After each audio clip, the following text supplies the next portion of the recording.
Welcome to the Peaked podcast, where I talk about gender identity ideology and other bad ideas, women's rights and free speech from a European point of view.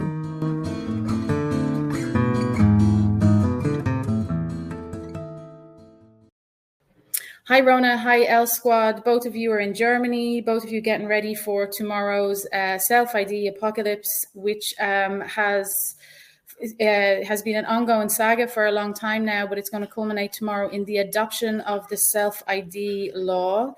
It seems like it took people by surprise. Do you know?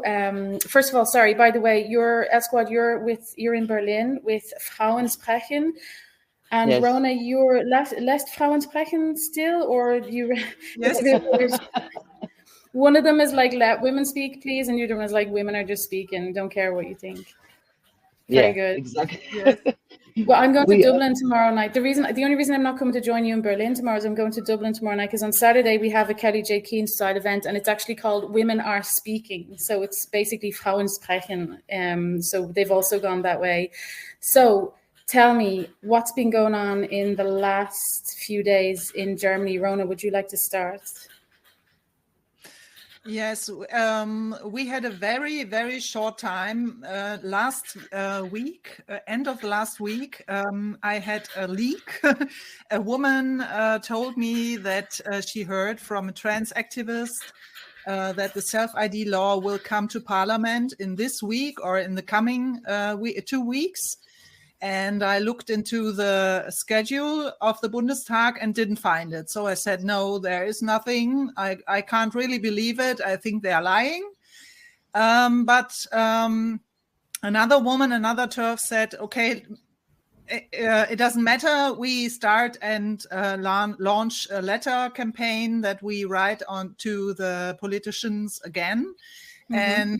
And then we had on the start of this week, some politicians who told us, yes, it's coming. And so the letter writing campaign was to say, we heard this rumor, please don't do this. Yeah, we stop, and we have current developments in Europe who show that this is all rubbish.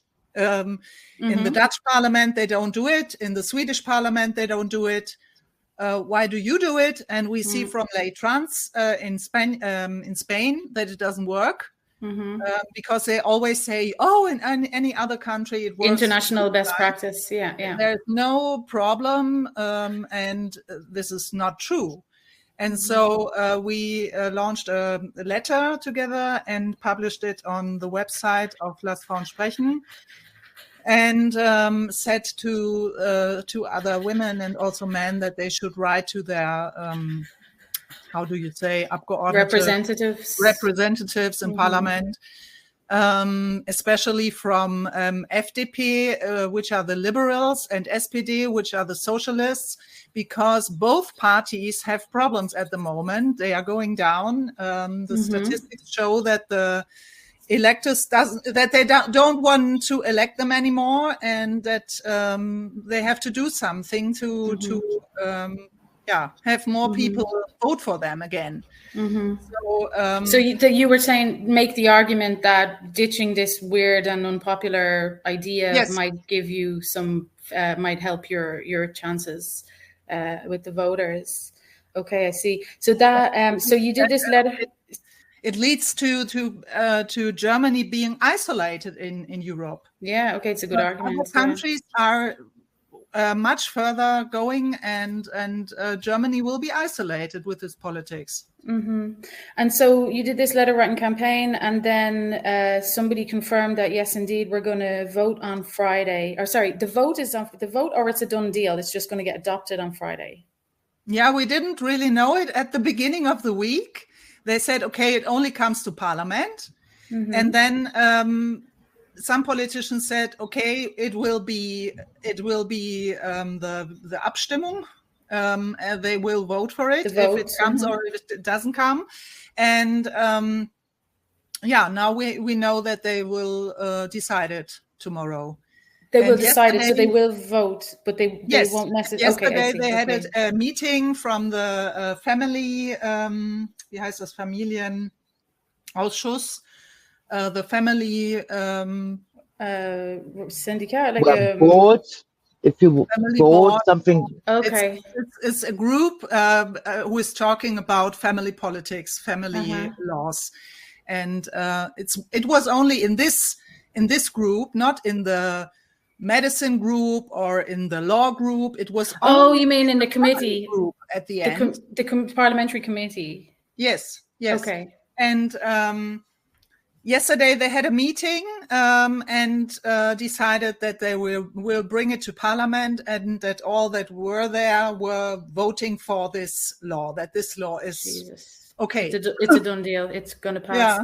Yeah. Elsquad, you have been organizing demonstrations against this law or the whole concept of gender madness ever since Marie-Louise Volbrecht had her drama at Humboldt University. Did you think that it was going to succeed, that people would see, enough people would know about it, and that we would manage to keep it to stop it? And were you surprised then by the news earlier this week? It must have been quite a shock. Yeah, it was a shock because that was very short notice. I mean, we've been preparing for months. Our organization, our group who organizes the demo tomorrow, we are a group of, like Frauen sprechen, let women speak. Us, LATS, a lesbian action group, and who else? Frauenheldinnen. We are four groups who've joined to organize it and to be at the board, and we have blocked the place and the all the dates where it could have happened. Okay. That it comes now is a surprise, because we thought, they might be pushing it till June, July. Just before the summer break, maybe. Yeah, and football. Yeah. Euro Cup, right? So we thought, maybe they push it because we didn't hear anything, and then suddenly they said, well, in 3 days. So we were prepared, but not. You know what? It's like, okay, now they're there. And so, so you're organized a demonstration for tomorrow. I mean, it's not going to really do anything or change anything except hopefully draw attention. Do you have any media interest in? I was just asking Elsquad, Rona, before you got here about any media pickup of the story at all. How have they reported it, or have they reported it at all? Well, feminist. Sorry. Yeah, mach du mal. No. Okay, I just start with the Emma and Ruhrbarone. There are two publications. That's Ruhrbarone. I don't even know what kind of where they position themselves. And Emma is a feminist magazine. They are the ones who talk about us, and occasionally some other media. But generally speaking, they ignore us. I don't. The mainstream media ignore. Yeah. Ignore. Or they say, the bad guys are there. We are called right-wingers, and we're called anti-trans and all that kind of thing. I mean, we don't hate trans people. No, we don't. Definitely not. It's just we are protecting women's rights, and if that collides, we are for the women's and lesbian rights. That's a different approach altogether. Yeah. But Rona knows more about that. Thank you. So about the media, Rona, what's been how have they reported it since early in this week? Yeah, Frauenheldinnen did a press release, and 3 reacted and wrote about it. It was Schwulissimo. It's a magazine for gay men, which is very nuanced, I think. They show both sides, very good kind of reporting. And then Ruhrbarone is a magazine in Ruhrgebiet in Germany, Dortmund, and so on. But they are also left-wing, but they are left-wing, old-school left-wing, I would say. Some say they are right-wing, but they are not really right-wing. They are left-wing, but they are criticizing developments which are not criticized by other left-wing publications. And then we have Emma, of course, And today I had an interview with a man from Cicero. Cicero is also conservative, but we talked to them already last year, I think, when we protested in front of the Greens meeting. And he remembered us and wanted to talk to me. And so I had a big interview with him, which is coming tonight, I think. And also another journalist, which was working for Bild before. It's a tabloid. And then she switched to Welt, which is conservative.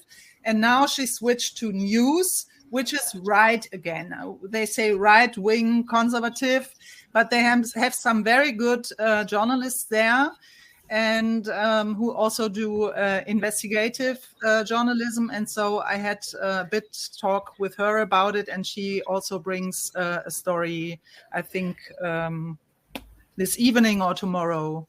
Okay, but so Bild, no, nothing in Bild, nothing in Süddeutsche Zeitung, nothing in the Frankfurter Allgemeine, nothing. But even straight reporting that it's happening? Yeah. They've done straight reporting that it's happening. In the Welt, I also have a contact to Welt, and they also made a bigger article where they also criticize the trans activist politicians like Sven Lehmann and Michaux. Okay. So I think it's not like before that nobody wants to talk to us. We have some contacts there with special journalists who also talk to us. One of them also talked to me when I had this thing with the brochure, which was censored. And so I think we can gain some, wie sagt man, Aufmerksamkeit. Okay. So you're planning to make some noise and get some attention tomorrow, hopefully, because now it's too late. The thing is done, but you're going to have to make a plan for the future. What's going to happen tomorrow, L Squad? What have you got planned? How many people are going to show up? Rona, are you going to go up to Berlin? Yes. Yes. Okay. Very good. We will meet there. Yeah. I could think of the word again. It's no debate. No debate was over after Marie-Louise. And since then, we've made the effort to inform people wherever we were, however we could possibly do it, with rallies and, like information in many kinds of ways.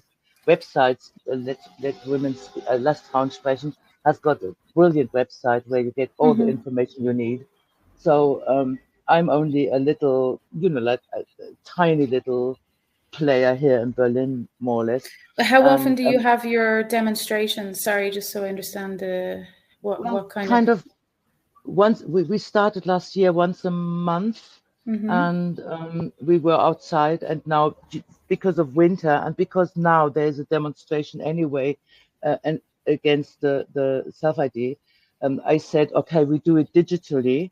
We can talk like on Zoom and like stream it on YouTube, because I do other things as well. I'm more a one-on-one person. I do podcasts and talk to women, and I do my Twitter spaces that are always on. Once a week you can definitely hear me, and we talk with women about the news, and we inform. We spread the word through spaces. That was one thing we did. Do you feel that you get new people all the time, new to the subject, Yes. or is it always the same people talking to each other? Yeah. No, you get new people. So who's going to come tomorrow? Like, you think it's going to be... Tomorrow, we rallied all our friends, like Last Frauen sprechen brings their people, I bring mine, and the people who like us, they bring theirs. So we hope that we will be a significant group. And I have to say, we wanted to do a kind of an action thing, which now, due to the shortness of time, we can't do, unfortunately. That would have been better for pictures, right? Okay. Like for the press. But because we couldn't now, because we had to needed permission to organize it. Yeah, so that's a bit sad. But we know that they have organized, the trans activists have organized the rally against us, not for the self-ID, but against us. So we will have pictures. I don't know what kind of pictures we will have, but anyway, I think there will be a significant group of us, getting together, and I can't. To be honest, I don't know, I have no way of knowing how many we will be, because people are scared. Women are scared to show their faces in open rallies. It always comes down to Rona, you will see everywhere, and me, you will see quite often, and there's quite some other women, like from Let's Reloaded. Gunda is out there as well, but many other women are scared to show their faces. Why is it be known as a TERF? But I think tomorrow there will be coming a lot of women, also yes, popular women. I had popular feminists. That's really yes. Yeah, and also politicians will come. So are people changing their minds? Yes, I think so. I think so. Do you think it's because they see what's happening in other countries, or what makes you think? What do you think makes them change their mind?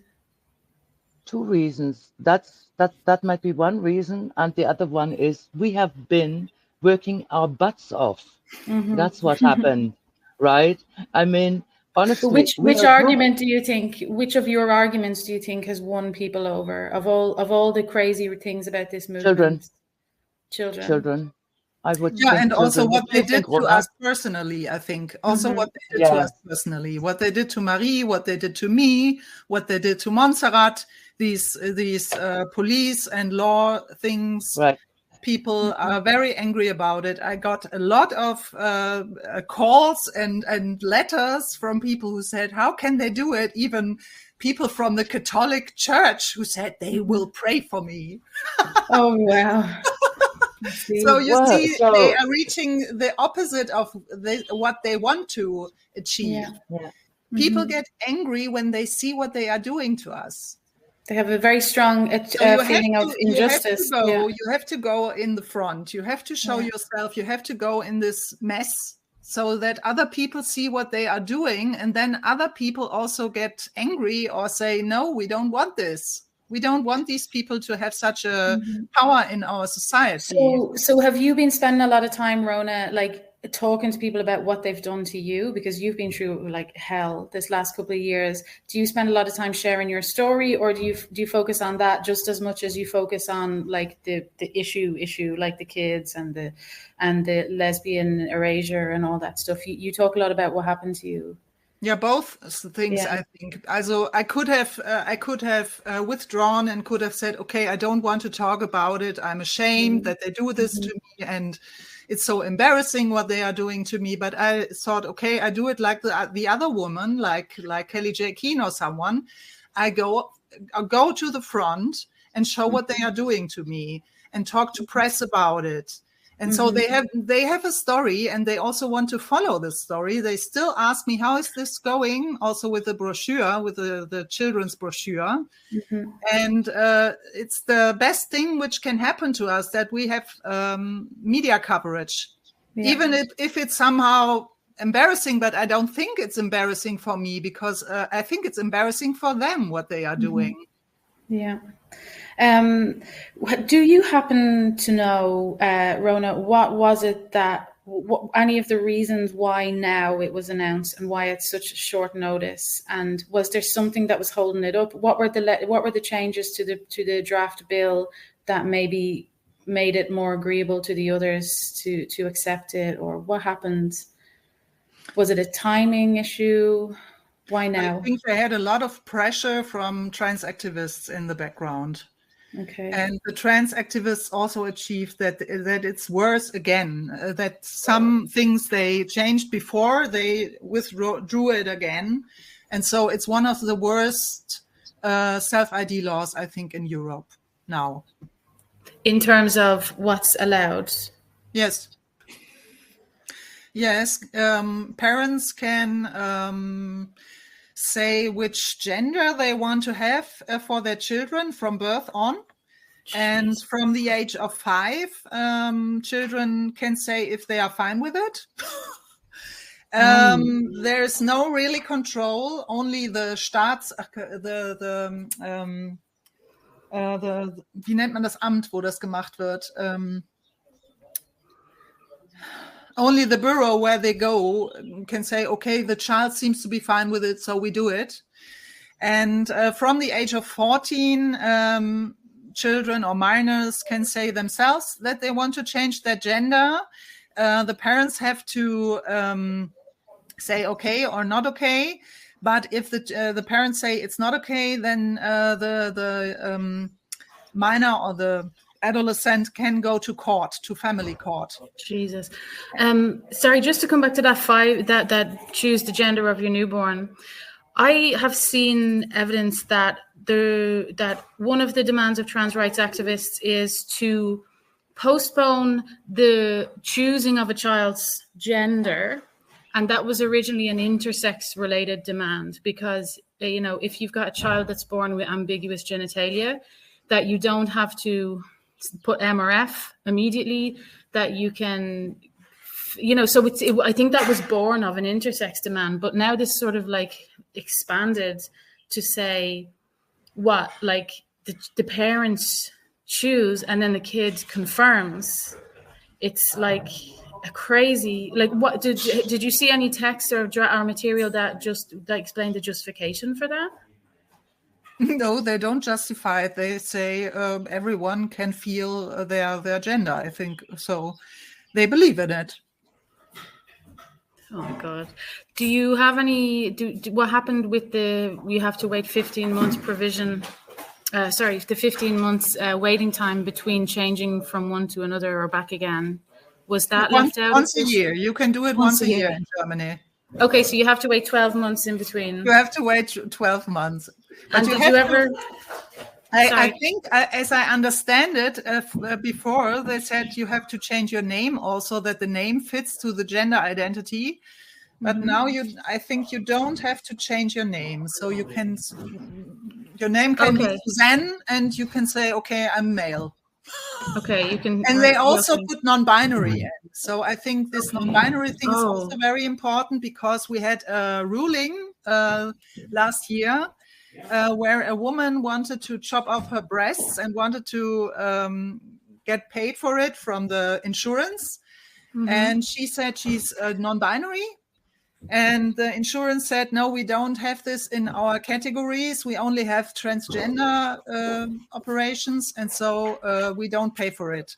And so the higher instance, wie sagt man, die höhere Instanz, keine Ahnung, yeah. Mm-hmm. Has to decide again. They have to talk about it and have to decide again how they deal with this. So I think when they put this non-binary gender identity now into the self-ID law in Germany, they prepare the legislation for the surgeries.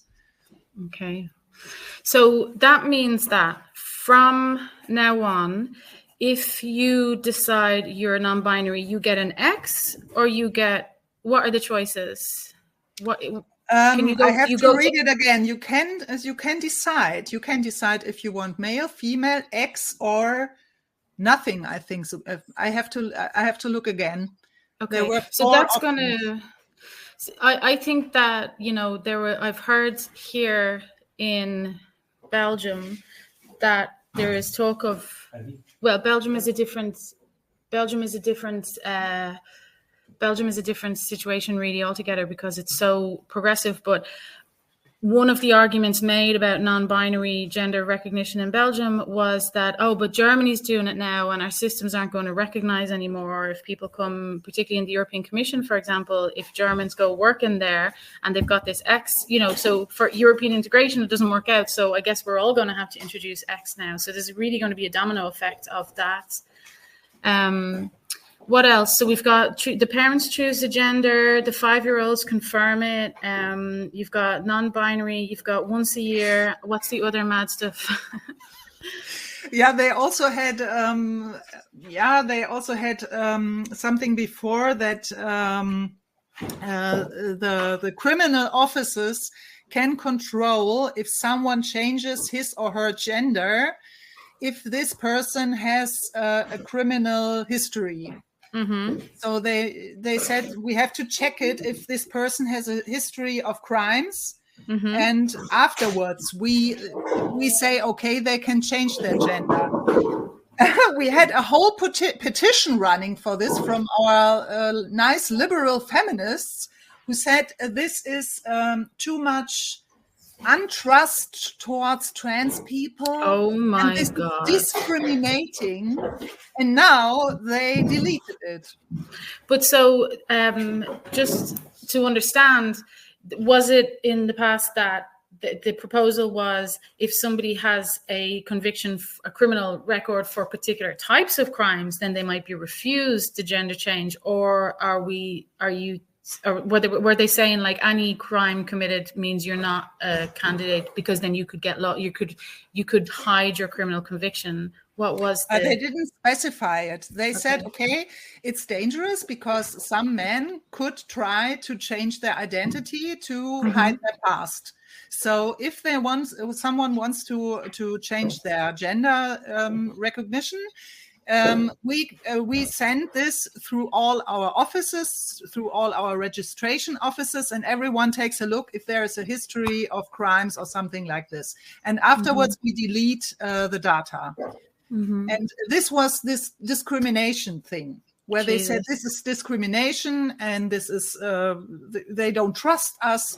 And it's so funny because one of the things that I think one of the messages I think that never got through to people was that these laws are not for transgender people. These laws are for all people. So it doesn't matter, nobody has to say all trans people are higher risk of XYZ. You just say anyone can do this. Any person can do this. So, it's that people can't see that drives me absolutely insane, So again, so they gave a justification for that provision saying, okay, that's too discriminatory, but they never gave any justification as far as of why you might want to change your gender multiple times, why 1 year is a good enough time, none of that. You really have the wildest trans rights activists in your country. Why is that? Like, what is going on? I think it's like in Norway, we have a history of very strange men. Yeah. We also have a history. I'm not allowed to say it, but we also have a history of pedophilia in Germany, like Norway. Yeah. Genevieve is always talking about it. And No, I was just thinking about there is this Offenbarungsverbot, and I think it goes even a bit further. You must not, even if you know somebody for 40 years, it's Klaus, right? Or Peter, let's call it Peter. Peter, you meet Peter after 40 years and he claims to be a woman now. You must not call him Peter. Even that's prohibited. You must not do that. You must not out people as their original gender, right? And as far as I understood the law, Rona, I didn't have so much time to look into it because I'm working nights and I have to sleep at some point.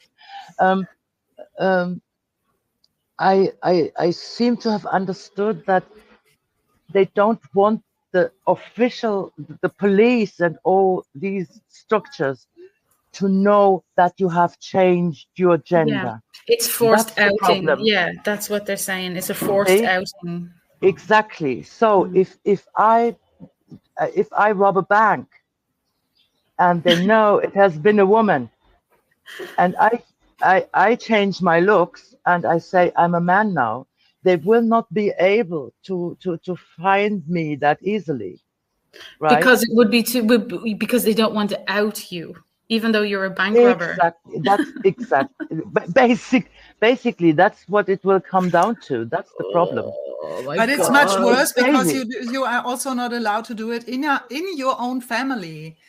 It's called a ban of disclosure. I just looked at a ban of disclosure, and you even are not allowed to do it in your own family. Please imagine that a child says, "Oh, you are my father."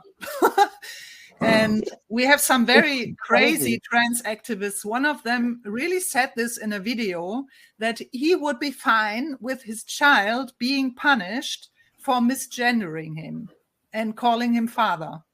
As if people don't know by looking at him anyway that he's a man. Yeah, but think about it. This is child abuse. This is crazy. Abuse. But so you also have a conversion therapy law. So we're worried that also, the medical community is not going to. It doesn't matter. What were you saying to me earlier, El Squad? The medical community is kind of. It's not really behind this, but it's just because of conversion therapy laws, it might. Well, even if they're behind it, they can't show it because due to the way our law functions, they will be restricted in their opinion because otherwise they are threatened to be accused of transphobia or what's it called? Conversion therapy. Conversion therapy, though it is in fact conversion therapy. It is. They are transing away the gay. It's literally conversion therapy. They prepare at the moment. They prepare to worsen the conversion therapy law. In what way? They also want to punish parents. Jesus. So and they also want to prohibit it for adults. And they make a campaign at the moment. And they say that they made a study about conversion therapy in Germany, and nowhere you can find this study. They only talk about it like in Fox. And so I tried to get the study. And you couldn't find it?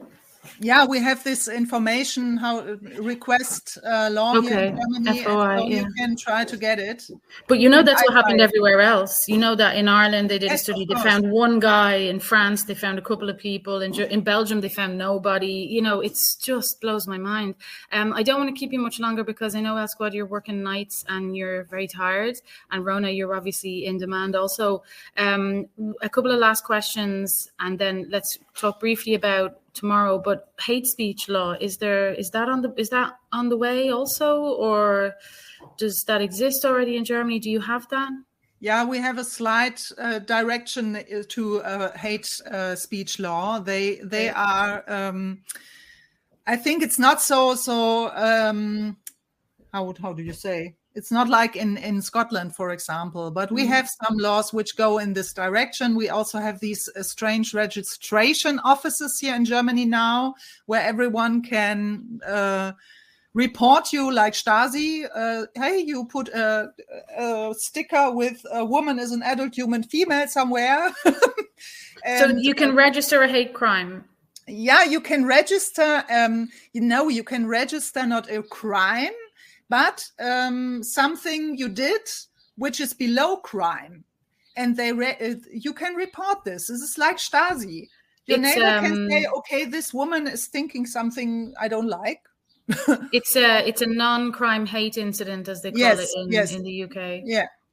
Oh my God. And Germans love this. They love to report each other. It's really. I was trying to figure out what is the rationale behind those non-crime hate incidents. If they take up loads of police time, they don't result in a conviction. Yes, fair, but yes, fair enough. But I was thinking it could also serve to generate data to show, look how hated they are. Like, look how bad the situation is. They use this data. They definitely use this data to say, oh, the crimes against trans people rose in Berlin like this. Yeah. And if you look into the data, you always have to look into the data. Then you see, okay, there was a demonstration of Red Femme Berlin, or there was a sticker somewhere, or someone said, oh, you are a man. And so this is a hate crime. Okay, so tomorrow you're going to have a big demonstration. Hopefully a couple of hundred people will turn up. What are you going to do then afterwards? You're laughing, El Squad. Hopefully a few thousand people will show up. What are we thinking? Like, any idea, any clue? Yeah, we have to think about law, Verfassungsklage. I don't know how to say it in English. Challenge the law? Yeah. Moment. Yeah, go to the highest court. Constitutional complaint. Because this law, the self-ID law in Germany, goes against the constitution, because we have the protection of women in our constitution, in opposition to Norway, for example. So this goes against the constitution, but we have in Germany, we have a very, very long way to somewhere at some time land at the constitutional court. The other possibility would be that, to understand, Rona, how would that be an individual taking a case? For example, a woman who is in a women's prison and gets attacked from a man, for example, and you have to escalate it till a constitutional court. The other possibility would be that politicians try to stop this legislation. There is a possibility for them to do it, but I don't know if they want to do it. Yeah. Elsquad, what are you going to do over the next 6 months now that we've sort of passed this this milestone? We will fight on to get rid of it. There is no doubt about it. We will not stop. We are we're too angry. Will it give you even more energy, do you think? Oh, well, I mean, I'm an old lady, you know. I mean, I hope that some young women will join us and be more noisy and supportive. But no, I won't stop until I drop. It's just, you know, I'm 62. I'm a lesbian. I've been a lesbian all my life and have been fighting for women's rights. And I'm flabbergasted. I don't know what's going on in this country. And actually, it's not just attacking women's rights and lesbians' rights and kids' rights at the end of the day. It's demolishing our democracy. What's happening at the moment is dangerous. It's so dangerous because it's what? Because of why? Because we can't.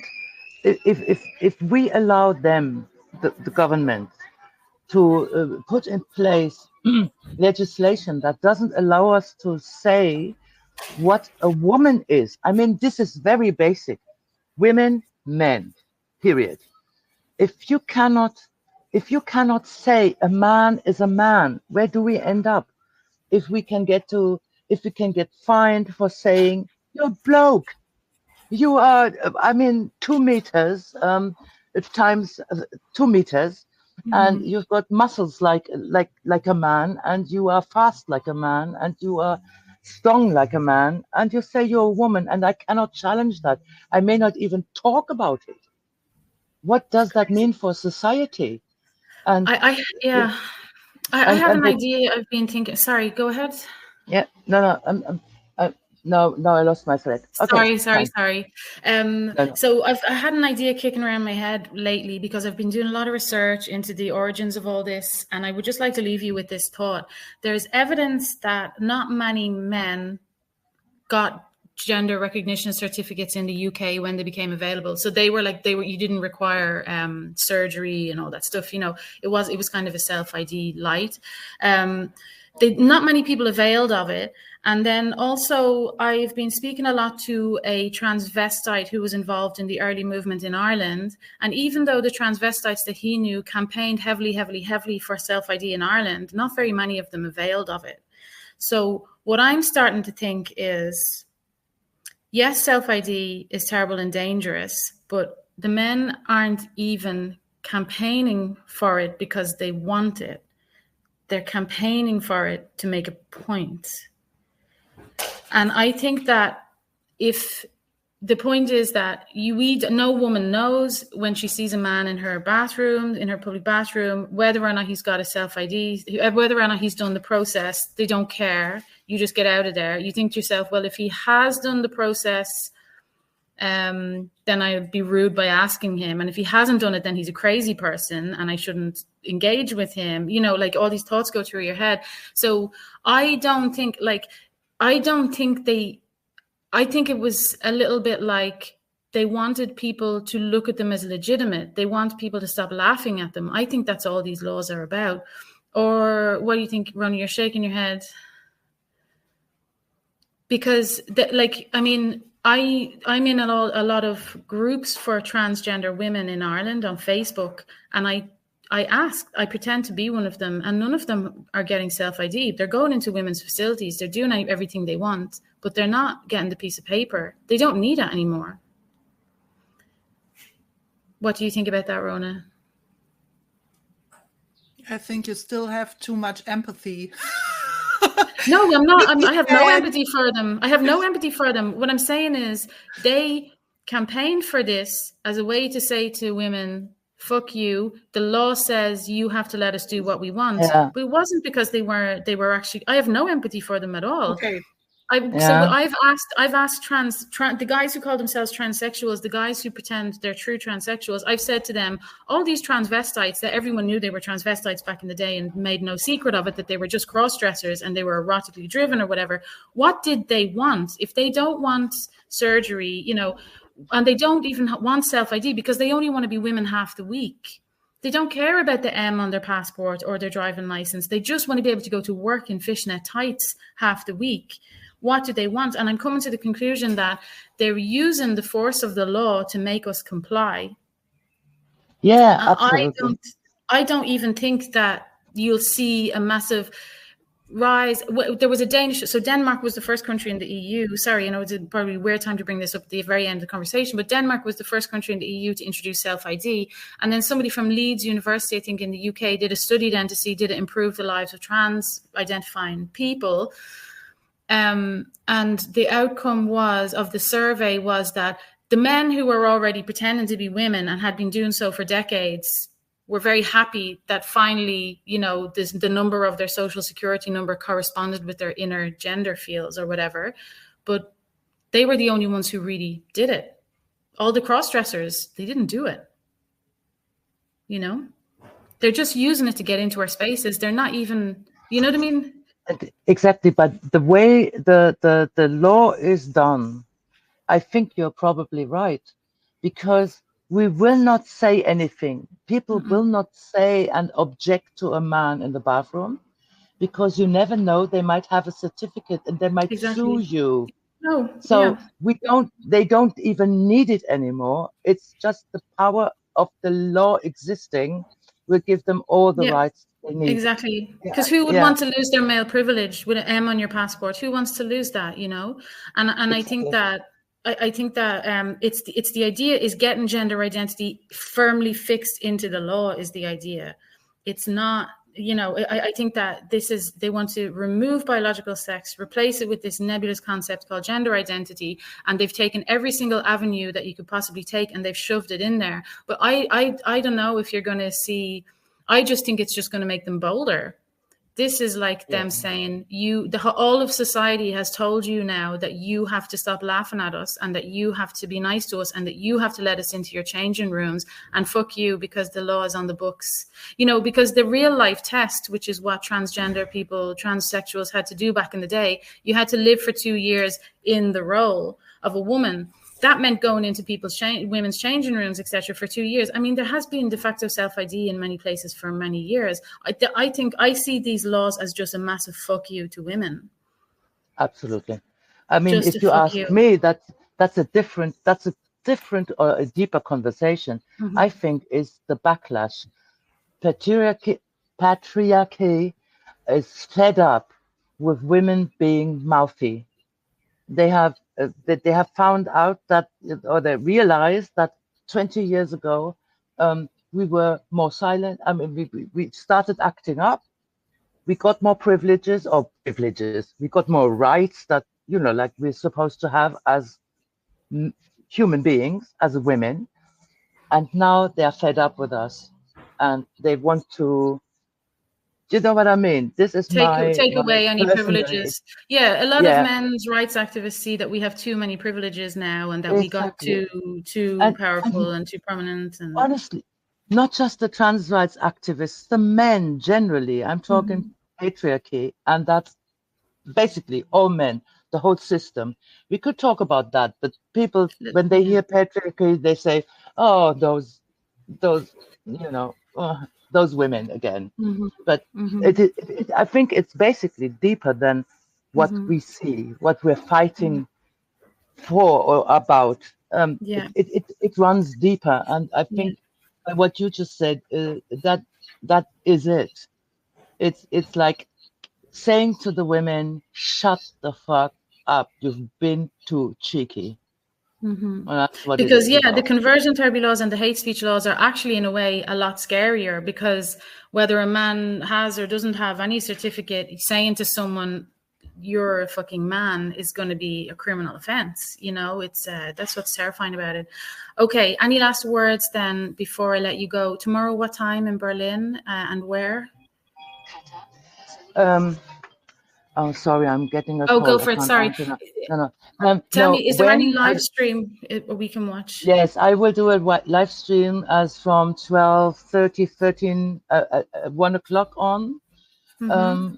We will be there live, and we will have to look what the situation is like, because I cannot judge how many counter protesters there will be. They are coming for us.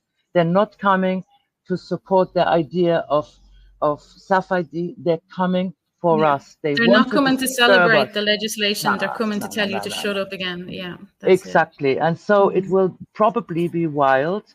Let's see. So I cannot really tell you what will happen, because I'll keep an eye on it, and I will. I'll do a little bit of reporting from afar. Okay, brilliant. Thank you so much. Thank you very much. Thanks Rona, very much for inviting me and us. Thank you for talking to me. Rona, we'll see you online as well tomorrow. You'll be tweeting, I guess. Yeah, I will be there. Yes. So I don't know if I have time to Twitter, to tweet, because I will talk, and I will talk to others. And so I don't know if I have time to tweet. I don't know.